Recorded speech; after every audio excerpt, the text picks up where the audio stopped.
ಹಿಂದೂ ಜಾಗರಣ ವೇದಿಕೆಯು ಹನುಮ ಜಯಂತಿ ಹೆಸರಿನಲ್ಲಿ ಶಾಂತಿ ಕದಡಲು ಪ್ರಯತ್ನಿಸುತ್ತಿರುವುದರಿಂದ ನಿಬಂಧನೆ ವಿಧಿಸಿ ಶ್ರೀರಂಗಪಟ್ಟಣದಲ್ಲಿ ಶಾಂತಿಯುತ ರ್ಯಾಲಿ ಮತ್ತು ಆಚರಣೆಗೆ ಅವಕಾಶ ನೀಡಬೇಕು ಎಂದು ಎಸ್ಡಿಐಪಿ ರಾಜ್ಯ ಪ್ರಧಾನ ಕಾರ್ಯದರ್ಶಿ ಬಿಆರ್ ಭಾಸ್ಕರ್ ಪ್ರಸಾದ್ ಆಗ್ರಹಿಸಿದರು.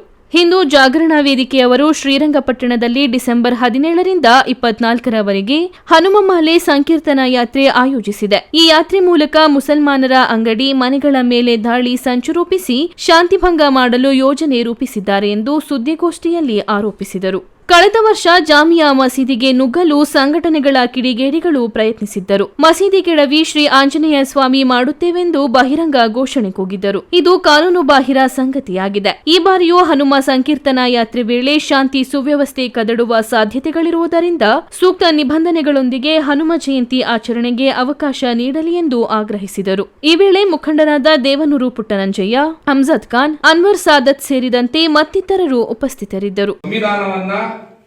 ಅಣಗಿಸುವ ರೀತಿಯಲ್ಲಿ ಸಂವಿಧಾನ ಕೊಟ್ಟಂತಹ ಒಂದು ಸರ್ವಧರ್ಮ ಸಹಿಷ್ಣುತೆ ಏನಿದೆ ಅದನ್ನ ಹಾಳು ಮಾಡುವ ನಿಟ್ಟಿನಲ್ಲಿ, ಕೋಮುವಾದವನ್ನು ಪ್ರಚೋದನೆ ಮಾಡುವ ನಿಟ್ಟಿನಲ್ಲಿ ಇಲ್ಲಿ ಗಲಭೆಯನ್ನು ಸೃಷ್ಟಿ ಮಾಡೋದಕ್ಕೆ ಒಂದು ತಯಾರಿಗಳನ್ನು ಮಾಡಿಕೊಂಡಿದ್ದಾರೆ.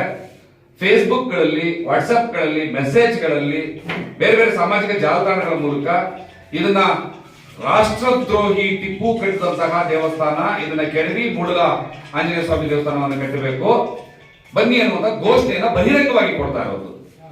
ಇದು ನಮ್ಮ ಏನು ಪೂಜಾ ಸ್ಥಳಗಳ, ಧಾರ್ಮಿಕ ಸ್ಥಳಗಳ ಸಂರಕ್ಷಣಾ ಕಾಯ್ದೆ 1991 ಇದೆ, ಅದರ ಸ್ಪಷ್ಟವಾದಂತಹ ವೈಲೇಷನ್ ಇದು.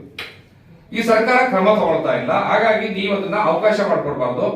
ಇವರ ಒಂದು ಏನು ಹನುಮ ಯಾತ್ರೆ ಮಾಡಬೇಕು ಅಂತ ಹೊಟ್ಟಿದ್ದಾರೆ ಮನಧಾರಣೆ, ಅದನ್ನ ಶ್ರದ್ಧೆಯಿಂದ ಭಕ್ತಿಯಿಂದ ಮಾಡೋದಾದ್ರೆ ಮನೆಗಳಲ್ಲಿ ಅವೇನು ಭೂಮಿಕವಾಗಿ ಆಚರಣೆ ಮಾಡ್ತಾರೆ. ಆದ್ರೆ ಬಹಿರಂಗವಾಗಿ ಈ ಘೋಷಣೆಗಳನ್ನ ಕೊಟ್ಟು ಮಾಡೋದ್ರಲ್ಲಿ ಇದು ವಿಚಾರ ಮತ್ತು ದೇಶದ ಸಂವಿಧಾನಿಕ ಇದಕ್ಕೆ ಅನುಮತಿ ಕೊಡೋದು. ಯಾರು ಈಗೆಲ್ಲ ಈಗ ಘೋಷಣೆ ಮಾಡಿದರೆ ಅರೆಸ್ಟ್ ಮಾಡಿ ಕ್ರಮ ಬೇಕು, ಸೆಕ್ಷನ್ ಗಳನ್ನ ದಾಖಲಿಸಬಹುದು. ಇದಕ್ಕೆ ಉದಾಹರಣೆ ಕೊಡಬೇಕು. ಯಾವ್ಯಾವ ಮನೆ ಮೇಲೆ ಆಗಿತ್ತು ಆ ಎಲ್ಲ ಉದಾಹರಣೆಗಳಿಂದ ನಾವು ಪೊಲೀಸ್ ಇಲಾಖೆಯಲ್ಲಿ ಸ್ಪರ್ಶಿಸ್ತಾ ಇರೋದು ಕೇವಲ ಈ ಕ್ರಮ ಮಾಡೋದು. ಮತ್ತೆ ನಾವೇನು ಭೇಟಿದ್ದೀವಿ ಅಥವಾ ಪೊಲೀಸ್ ಅಧಿಕಾರಿಗಳನ್ನು ಭೇಟಿದ್ದೀವಿ, ಪೊಲೀಸ್ ಮಹಾನಿರ್ದೇಶಕರನ್ನ ಭೇಟಿ ಮಾಡಿದ್ವಿ, ಸರ್ಕಾರ ಗೃಹ ಇಲಾಖೆಗೆ ಪತ್ರ ಬರೆದಿದ್ವಿ.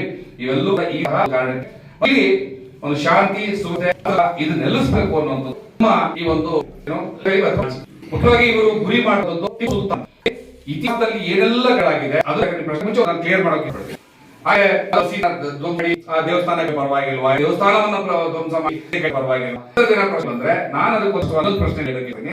ಅಶೋಕನ ಕಾಲದಲ್ಲಿ ಈ ದೇಶದ ಮಂತ್ರಗಳು ತತ್ವಗಳಲ್ಲಿದೆ, ಎಲ್ಲ ಅಕ್ಲೆಗಳಿರುವಂತದ್ದು. ನಾವು ಇವಾಗ ಗೌರವಿಸಬೇಕಾದ್ರೆ 1990ರ ಯಥಾಸ್ಥಿತಿಯನ್ನು ಕಾಯ್ಕೊಂಡು ಹೋಗುದು ಧಾರ್ಮಿಕ ಕ್ಷೇತ್ರಗಳ ಯಥಾಸ್ಥಿತಿ ಇಲ್ಲ. ನಾವು ಆ ಕಾರಣದಿಂದ ಈ ದೇಶದಲ್ಲಿ ರಕ್ತಪಾತ